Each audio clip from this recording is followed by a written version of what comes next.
Assalamualaikum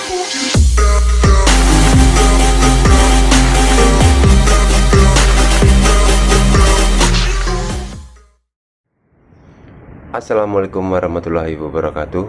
Salam sejahtera untuk kita semua. Salam Om Swastiastu. Yang terhormat dosen kami Bapak Nisru Asrul Sani dan teman-teman rekan-rekan mahasiswa STTL Angkatan 40 yang saya banggakan. Terlebih dahulu perkenalkan, saya Roy Kinggini, Kapten Laut Pelaut NRP 19186-P. Program studi kami Teknik Manajemen Industri untuk mata kuliah Sistem Informasi Manajemen. Baik, pada kesempatan kali ini saya akan membahas sebuah perancangan sistem jaringan informasi monitoring untuk tindak kejahatan dan kecelakaan kapal di laut, khususnya di wilayah perairan Koarmada 2. Untuk pendahuluan, saya akan membahas sebuah latar belakang terkait dari segi keamanan dan kenyamanan. Di era saat ini, semakin banyaknya atau semakin meningkatnya tindak kejahatan di laut cenderung berdampak buruk bagi orang-orang yang memiliki usaha-usaha ataupun sumber penghidupan mereka yang berasal dari sumber daya laut. Kebanyakan para pelaku tindak kejahatan ini menggunakan senjata-senjata tajam, bahkan banyak yang sudah menggunakan senjata api. Sehingga ini cenderung membuat resah ketidaknyamanan bagi para nakoda dan ABK kapal. Dan untuk poin yang kedua, saya akan membahas terkait kecelakaan di laut.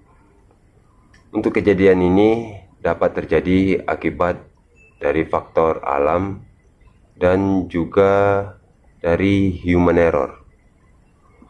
Untuk pengaruh cuaca dan iklim di perairan Indonesia juga dapat tergolong cukup rawan, di mana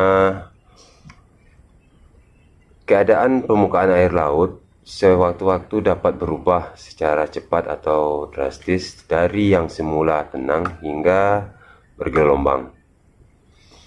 Ketinggian gelombang perairan Indonesia kisaran antara 1 hingga 7 meter. Sehingga untuk kapal-kapal yang memiliki bobot 400 ke bawah, KT 400 ke bawah, ataupun panjang kapal kurang dari 50 ke bawah, ini akan sangat riskan dalam melaksanakan pelayaran. Adapun hal-hal kejadian kecelakaan cenderung terjadi akibat kurang waspadaan ataupun kelalaian bagi seorang nakoda dan ABK dalam bernavigasi maupun dalam bidang permisinan, sehingga banyak kejadian-kejadian kapal seperti kandas, bocor, dan terbakar. Dari kejadian ini berdampak kapal bisa tenggelam dan bahkan dapat terjadi menimbulkan korban jiwa. Maka dari itu, untuk kejadian-kejadian tersebut diperlukan sebuah respon atau tindakan cepat dalam melaksanakan pertolongan agar tidak terjadi korban jiwa. Maka dibutuhkan sebuah jaringan khusus yang menghubungkan antara pihak kapal sipil, kapal-kapal sipil terutama, dengan TNI Angkatan Laut.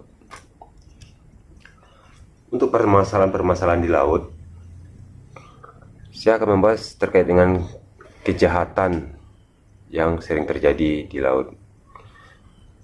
Seperti pembajakan, ini bisa tergolong pemberontakan, perampokan, penyanderaan, penjarahan, bahkan sampai pembunuhan. Dari pihak kapal cenderung sudah memvoice atau memancarkan sinyal bahaya, istilahnya minta pertolongan ke kapal-kapal yang berada di daerah sektor di sekitarnya untuk minta bantuan kalau kapalnya sedang dibajak oleh orang-orang yang memiliki kepentingan ya ingin merampas kapal tersebut.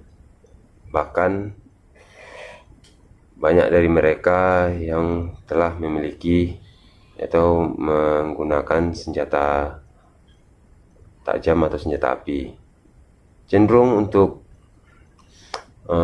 voice ini adalah pertolongan ini banyak diabaikan dari para kapal-kapal yang berada di sekitarnya, dikarenakan mungkin adanya rasa takut dari mereka, dikarenakan dalam permasalahan perbajakan cenderung para pembajak sudah menggunakan senjata api, jadi tidak bisa melaksanakan bantuan terhadap kapal tersebut. Dan poin kedua terkait dengan kecelakaan di laut. Ini berupa kebakaran, kandas, tabrakan antar kapal, bahkan yang dikibarkan oleh cuaca buruk, sehingga kapal akan mengalami tenggelamnya kapal tersebut.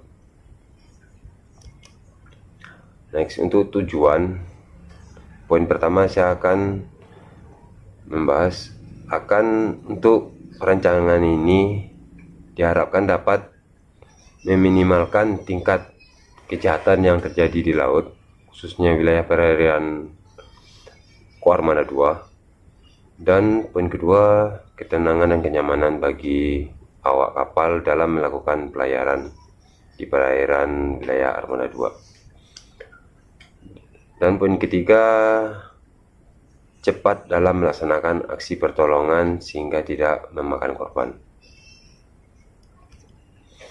Untuk landasan teori, pada pasal 9 Undang-Undang Nomor 34 Tahun 2004 tentang TNI tertuju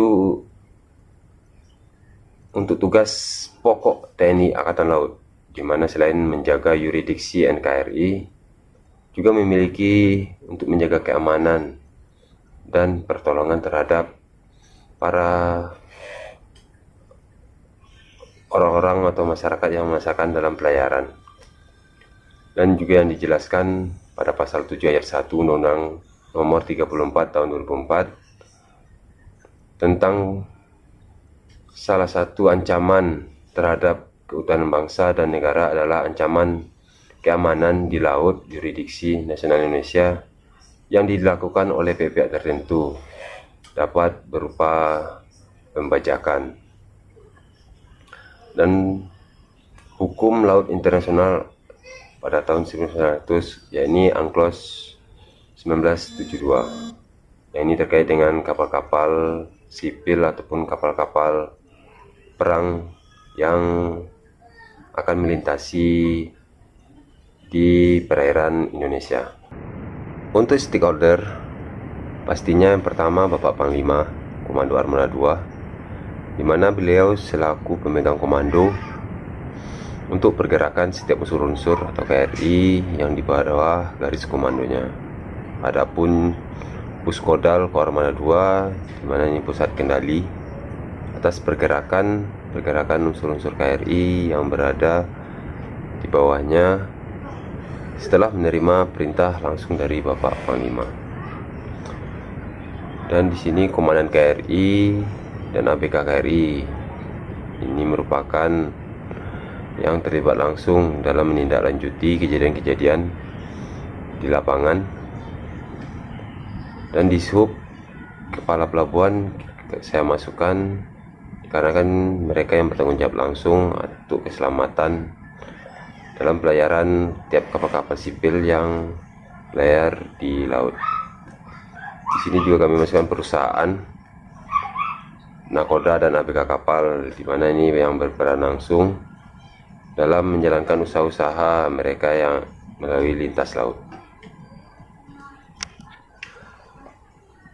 Untuk sistem jaringan informasi dan monitoring ini merupakan suatu sistem yang dapat menginformasikan kejadian-kejadian yang bersifat darurat atau emergensi pada kapal-kapal yang berbendera khususnya kebangsaan Indonesia terutama yang sedang melakukan pelayaran di wilayah perairan Armada 2, sehingga dapat diaksi pertolongan secara cepat oleh KRI-KRI yang sedang melaksanakan patroli di sektor kapal tersebut.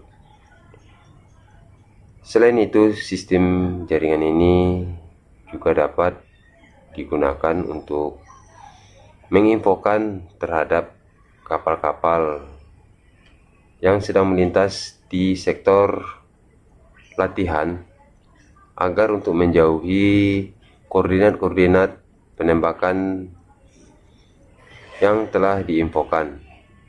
Jadi agar kapal-kapal tersebut aman dari peluru nyasar ataupun peluru yang intinya kita tidak tahu nanti nyampainya di mana. Bisa jadi larinya ke kapal dia, jadi kita infokan agar menjauhi radius aman yang telah diinfokan ke kapal tersebut agar melambung. Dan juga dapat untuk kodal menginfokan area-area bahaya untuk ya, istilahnya yang aman dilintasi terkait dengan ancaman keamanan dari para perompak ataupun pembajakan dan juga dari cuaca buruk.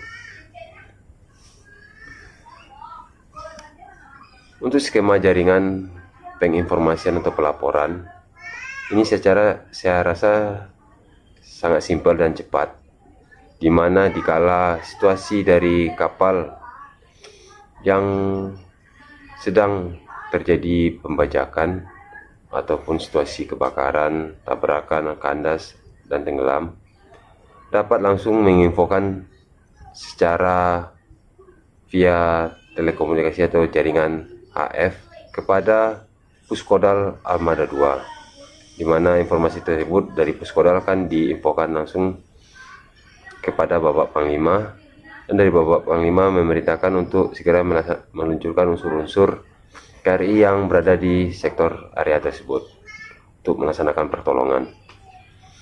Untuk prosedur istilahnya voice laporan dari kapal ke Puskodal dapat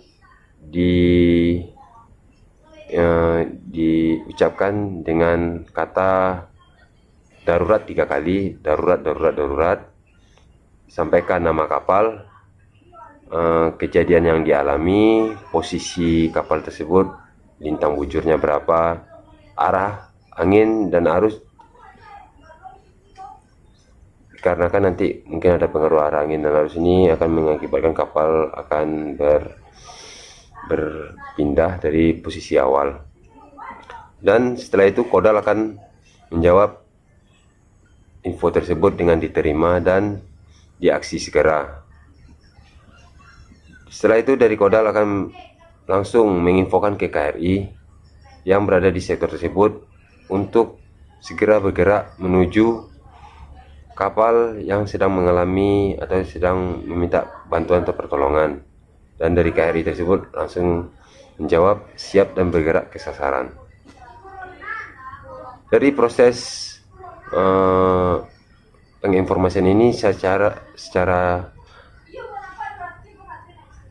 singkat dapat menindaklanjuti kejadian tersebut sehingga tidak akan memakan waktu yang cukup lama. Untuk kesimpulan, dengan sistem jaringan informasi monitoring ini diharapkan dapat menurunkan tindak kejahatan yang terjadi di laut dan meminimalkan korban jiwa jika terjadi kecelakaan di laut, khususnya di wilayah perairan Ko Armada II.